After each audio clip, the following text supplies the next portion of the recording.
കണക്കിന് സ്ഥലമുണ്ടായിട്ട് 3 പതിറ്റാണ്ടിലധികമായി കൃഷി ചെയ്യാനാകാത്ത കർഷകരുണ്ട് തിരുവനന്തപുരത്ത്. കാരണം എന്താണെന്നല്ലേ? വെള്ളായണി കായലിലെ വെള്ളം വറ്റിച്ചുള്ള കൃഷിരീതി അവസാനിപ്പിച്ചതോടെയാണ് കുടുംബങ്ങൾ ദുരിതത്തിലായത്. 3 പതിറ്റാണ്ട് മുമ്പ് വരെ വിളസമൃദ്ധമായിരുന്ന കൃഷിയിടങ്ങൾ ഇന്ന് പ്രതാപകാല ഓർമ്മകൾ പേറി വെള്ളത്തിനടിയിലാണ്. 9 മാസം വെള്ളം കെട്ടിക്കിടക്കും. അത് കഴിഞ്ഞാണ് അത് വറ്റിക്കുന്നത്. അപ്പോൾ കൃഷിക്ക് ചെലവില്ല, കന്നാലി ഇറക്കി ഉഴേണ്ട ആവശ്യമില്ല.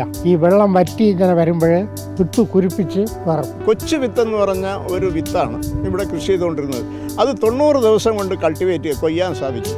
അപ്പോൾ 90 ദിവസം കഴിഞ്ഞാൽ കരയോട് ചേർന്ന നെൽപ്പാടങ്ങളിൽ വെള്ളം കയറില്ല. അവിടെ വീണ്ടും 2 പൂ കൃഷി ചെയ്യും.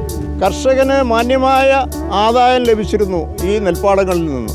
സ്വകാര്യ വ്യക്തികളുടെ 400 ഏക്കറിലും വെള്ളായണി സർവകലാശാലയുടെ 600 ഏക്കർ സ്ഥലത്തുമായിരുന്നു കൃഷി.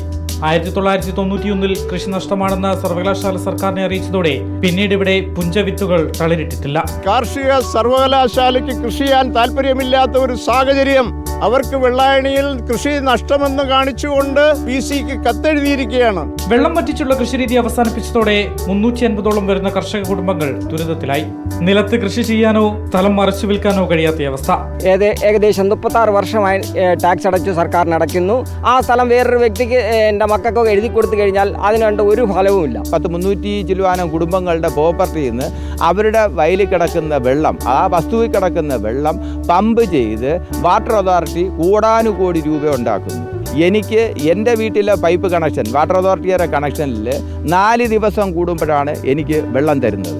കായലിനടിയിലെ സ്ഥലം ഇന്ന് എവിടെയാണെന്ന് പലർക്കും അറിയില്ല.